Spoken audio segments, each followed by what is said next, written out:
Assalamualaikum warahmatullahi wabarakatuh. Perkenalkan, kami dari kelompok 3 dengan anggota 1 Dika Adi Pinantio, 2 Raihan Fadil Akbar, dan 3 Sirojudin Imam Rohani. Di sini akan memberikan penjelasan terkait proyek kami dengan judul Automatic Fish Feeder. Nah, sebelum kita mulai merangkai alat ini, kita berkenalan dulu dengan komponen-komponen yang digunakan untuk merangkai alat ini. Yang pertama itu adalah Arduino Uno R3, di mana berfungsi sebagai microcontroller. Dia akan membaca perintah yang diberikan dari laptop, kemudian diteruskan kepada micro servo, di mana akan menggerakkan wadah ikannya ke 90 derajat ke bawah. Nah, untuk yang selanjutnya adalah kabel printer. Kabel printer di sini berfungsi untuk menghubungkan laptop dengan Arduino Uno-nya, di mana codingnya dibuat di laptop, kemudian disalurkan ke Arduino Uno-nya dengan menggunakan kabel printer ini.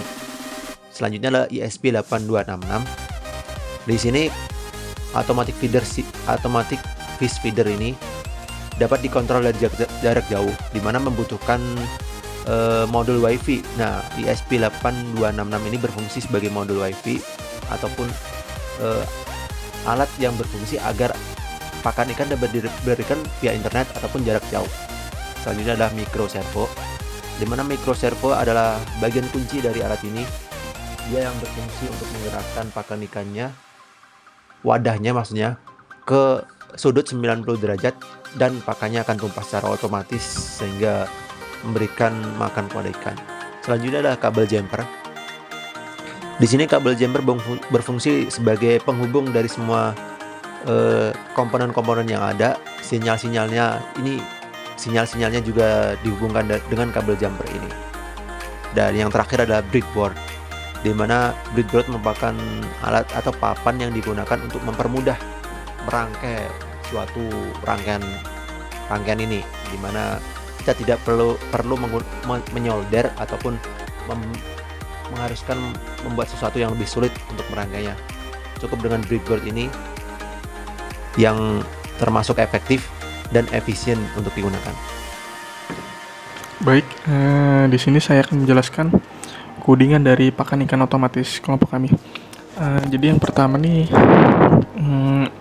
saya akan menjelaskan dari baris 1 sampai 8 ini merupakan library codingan berupa untuk alat-alatnya yang kita butuhkan, seperti di sini ada library ESP8266 WiFi, terus ada servo, dan juga CityBot atau untuk program perintah yang kita akan kaitkan dengan Telegram. Nah, pertama ini ada konfigurasi WiFi dan Telegram. Di sini nih ada tulisan SSID. SSID ini fungsinya itu dia mengkoneksikan jaringan WiFi yang kita pakai atau kita pairing dari Telegram dan juga si ESP-nya. Nah, di sini tuh saya menggunakan RL15. Itu SSID dari tethering HP saya sendiri. Kemudian ada passwordnya seperti itu. Kemudian ada bot token. Nah, bot token ini didapatkan melalui aplikasi Telegram. Cari saja dengan perintah di search itu keywordnya motherboard, terus bisa didapatkan token tersebut setelah mengikuti instruksinya. Kemudian ada chat ID. Chat ID ini dari chat ID Telegram sendiri yang kita pakai. Kemudian ada servo. Servonya ini berfungsi untuk menggerakkan atau membuka pakan ikannya. Kemudian ada NTP client, ini fungsi untuk mengupdate setiap kali servo membuka, itu akan tersimpan berupa tanggal, waktu, pokoknya tanggal dan waktu.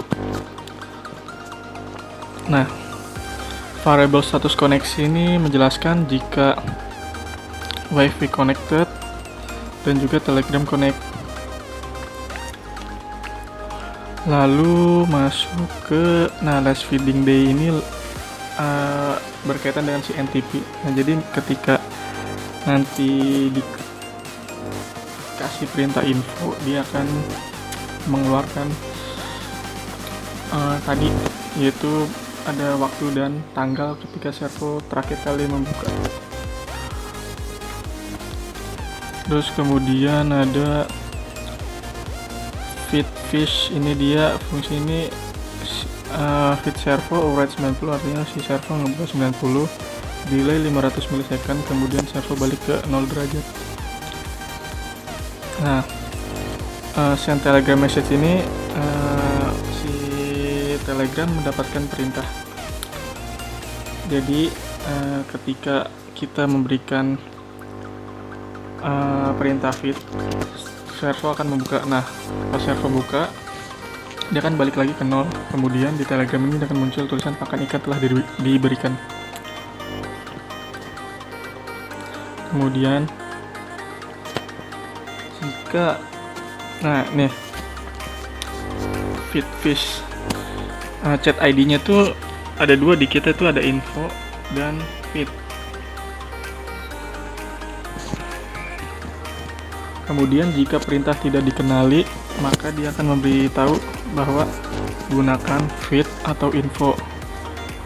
Jadi jika kita salah menggunakan chat ID atau salah perintah, dia akan memberitahu perintah itu tidak dikenali dan gunakan dua perintah yang telah di-input codingannya.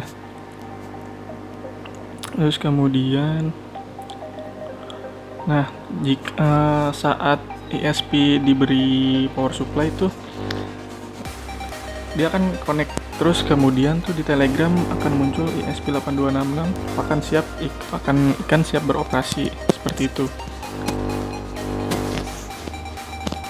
Terus itu saja dari penjelasan codingannya. Mohon maaf jika ada kekurangan kata-kata. Terima kasih. Assalamualaikum warahmatullahi wabarakatuh. Oke, sekarang kita akan membahas rangkaiannya. Untuk yang pertama ada modul ESP sebelah sini, dan ini sudah terkoneksi oleh modul Wi-Fi-nya, sehingga cukup dengan satu modul ini kita bisa mengoneksikan ke Wi-Fi. Berikutnya kita hubungkan ke servo. Nah, di servo itu akan bisa melakukan trigger servo lewat HP. Seperti yang berikut ini. Jika di handphone kita berikan perintah seperti feed, ya hanya feed saja perintahnya, maka servonya akan berputar. Maaf, bisa diulang sekali lagi. Jika diberikan perintah feed, maka servo akan berputar. Oke. Dan kita juga memiliki satu perintah lagi untuk mengetahui kapan terakhir kali servo itu diputar. Dan untuk perintahnya adalah info. Bisa dilihat sendiri di sini. Jika kita tulis info, akan terlihat tanggal dan jam terakhir kapan servo itu digunakan. Oke, sekian dari saya. Terima kasih.